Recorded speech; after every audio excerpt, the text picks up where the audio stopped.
पति अपनी पत्नी को समझता था पैर की जूती। फिर पत्नी ने जो किया। शाम को पार्टी से घर आते ही, घर का दरवाज़ा खुलते ही विजय ने अपनी पत्नी सुनीता के गालों पर जोरदार 2 थप्पड़ मारे। अचानक पड़े थप्पड़ से सुनीता ज़मीन पर नीचे गिर गई। ये देखकर पास खड़ी सुनीता की 2 साल की बेटी उसे पकड़कर रोने लगी। सुनीता ने गालों पर हाथ रखते हुए कहा, विजय, ऐसा मैंने क्या किया था? फिर विजय ने दांत पीसते हुए गुस्से में कहा, सुनीता, तुम्हें मैंने मना किया था ना कि तुम पार्टी में किसी के सामने अपना मुंह नहीं खोलोगी और किसी से भी बात नहीं करोगी। जाहिल गवार कहेगी, ज़रा भी शर्म नहीं आती। अचानक पड़े थप्पड़ से सुनीता सकपका गई और उसकी आंखों में आंसू आ गए। उसे समझ नहीं आ रहा था कि आखिर उससे गलती क्या हुई है। रोते हुए काफ़ी धीमी आवाज़ में उसने दोबारा कहा, लेकिन मैंने क्या किया है? विजय ने गुस्से में तमतमाते हुए कहा, अच्छा, किया क्या है? क्यों कहा कि मुझे अंग्रेज़ी में आपकी बात समझ नहीं आई? आप हिंदी में पूछे तो मैं आपको बता सकती हूँ। तब सुनीता को ध्यान आया कि उसने विजय के साथ ही अफसर की पत्नी के साथ हिंदी में बात की थी, क्योंकि सुनीता को अंग्रेज़ी बोलना नहीं आता था। गांव की कॉलेज से बीए पास सुनीता की शादी उसके पिता ने विजय से करा दी, जो एक सरकारी अफसर था। सुनीता के पिता किसान थे और उसकी माँ सामान्य गृहिणी थी। सुनीता अपने माता पिता की इकलौती बेटी थी। विजय के घरवाले भी दहेज के लालच में आकर शादी के लिए तैयार हो गए। रंग रूप और गुण से सुंदर सुनीता बहुत ही व्यवहारिक और सामाजिक स्त्री थी।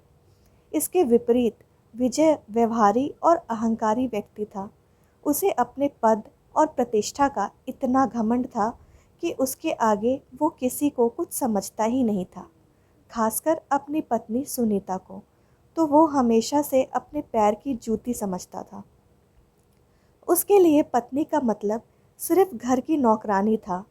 4 साल की शादी में ऐसा कोई दिन नहीं था जब विजय ने सुनीता को उसकी पढ़ाई और नौकरी ना होने पर ताना मारा हो या उसके साथ हिंसा ना की हो। बात बात पर सुनीता को थप्पड़ मारना तो उसके लिए आम बात थी। अब रोज़ रोज़ की मारपीट से सुनीता भी परेशान हो चुकी थी, लेकिन आज उसने तय किया कि वो भी अब चुप नहीं रहेगी। उसने खुद को संभालते हुए आंखों से बहते हुए आंसू को पोंछते हुए विजय से कहा, हाँ, मुझे नहीं आती शर्म इस बात को स्वीकार करने में कि मुझे अंग्रेज़ी बोलनी नहीं आती, लेकिन इस वजह से मेरा कोई वजूद नहीं है, इस बात को भी मैं नहीं मानती हूँ। सुनीता के जवाब को सुनकर विजय ने फिर सुनीता के बालों को खींचते हुए कहा, अच्छा, बड़ी जुबान चलने लगी है। कान खोलकर सुन लो, कोई औकात नहीं है तुम्हारी, ना ही कोई वजूद है तुम्हारा। जिस दिन मैंने तुम्हें छोड़ दिया ना, उस दिन लोगों के घर घर जाकर नौकरानी का काम करोगी, तब जाकर मुश्किल से पेट भर पाओगी। सम्मान और इज्जत तो भूल ही जाओ, क्योंकि तलाकशुदा स्त्री को समाज में कभी सम्मान नहीं मिलता। तुम मेरी पत्नी हो, एक सरकारी अफसर की पत्नी, इसीलिए लोग तुम्हें इज्जत करते हैं और तुम्हारी पहचान है। 2 साल की बेटी को गोद में लेकर सुनीता ने कहा, वो तो मैं पिछले 4 सालों से धोखे में थी कि तुम मुझसे प्यार करते हो और एक ना एक दिन तुम मेरे प्यार को समझोगे और मैं तुम्हें अपने प्यार से बदल दूंगी। लेकिन मैं गलत थी। मुझे क्या पता था कि प्रतिस्पर्धा पति पत्नी में भी होती है।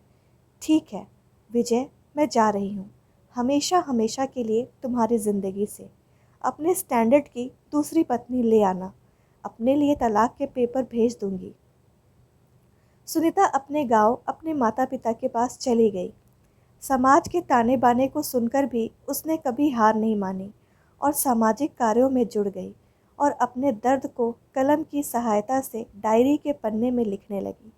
लेकिन कहते हैं कि सूर्य की तेज़ रोशनी को काले घने बादल भी कभी ढक नहीं सकते। उसी प्रकार सुनीता की प्रतिभा कब तक समाज से छुपी रह सकती थी। सुनीता को भी प्रसिद्धि मिली।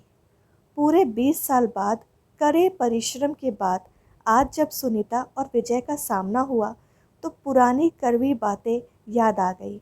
भीड़ से पूरा भरा सभागृह तालियों से गूंज रहा था, क्योंकि आज सुनीता की उपलब्धियों के सम्मान में उसे राष्ट्रपति से महिलाओं के सामाजिक सुधार एवं उनके कार्य, उनके लिए रोजगार पैदा करने के साथ साथ घरेलू हिंसा की शिकार महिलाओं को न्याय दिलाने एवं उनकी शिक्षा के लिए जागृत करने के लिए पुरस्कार मिलना था।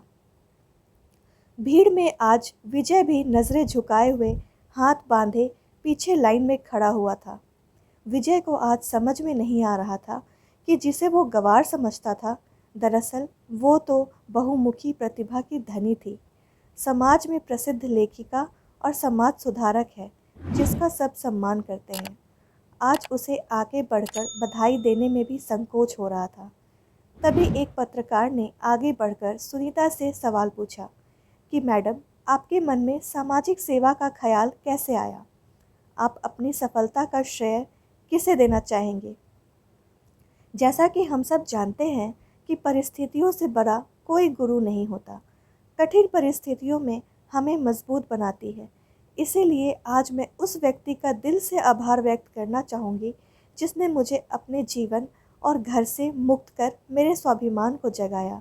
वो व्यक्ति मेरे जीवन में ऐसे गुरु हैं जिनके ख्वाबों ने मुझे नई दिशा में कुछ कर गुजरने का जुनून को जगाया। बेशक माता पिता का आशीर्वाद और साथ मुझे मिला, इसीलिए मैं उनका आपके माध्यम से धन्यवाद करती हूँ। और साथ ही हर स्त्री पुरुष से कहना चाहूँगी कि हमारे सफलता में हमारी भाषा बाधक नहीं बन सकती। सफलता के लिए बस सच्ची लगन और जुनून की ज़रूरत होती है। थोड़ी देर बाद मौका मिलते ही विजय सुनीता को अकेला देखकर उसके सामने आकर खड़ा हो गया और कहा, सुनीता, अपनी गुड़िया कैसी है? अब तो बड़ी हो गई होगी। सुनीता ने कहा, मेरी बेटी बिल्कुल ठीक है विजय। विजय बोला, ऐसा क्यों कह रही हो? वो मेरी भी बेटी है। मुझे माफ़ कर दो, मैं तुम्हारी अहमियत नहीं समझ पाया। तुम्हारे जाने के बाद मैंने अपने ऑफिस की महिला साथी अफसर से शादी की। 2 बेटे भी हैं, लेकिन मेरी कोई इज्जत नहीं। मेरी पत्नी मुझे बात बात में बदनाम करने और मेरा करियर ख़त्म करने की धमकी देती है और मैं चुपचाप सुनता रहता हूँ, क्योंकि मैं कुछ कर भी नहीं सकता। सुनीता चुपचाप खड़ी बातों को सुनती रही और आखिर में कहती है, मैं असहाय लोगों की मदद करती हूँ, लेकिन आप तो खुद सक्षम हैं। मैं आपकी कोई सहायता नहीं कर सकती। वो अपनी बेटी के साथ वहाँ से चली गई। विजय आज नज़रें झुकाए चुपचाप सब कुछ सुन रहा था, लेकिन आज कुछ भी कहने की स्थिति में वो बिल्कुल भी नहीं था और सुनीता को जाते देख रहा था, क्योंकि वो आज मजबूर था और सुनीता आज मजबूत। दोस्तों, महिलाओं को लोग बेबस और मजबूर समझते हैं। असल में वो मजबूर होती नहीं है। अगर वो कुछ करने की ठान ले तो फिर दुनिया की कोई ताकत उसे कभी हरा नहीं सकती। आशा करती हूँ दोस्तों, ये छोटी सी कहानी आपको पसंद आई होगी। पसंद आई हो तो वीडियो को लाइक, शेयर और चैनल को सब्सक्राइब करना ना भूलें। वीडियो पूरा देखने के लिए आपका बहुत बहुत धन्यवाद।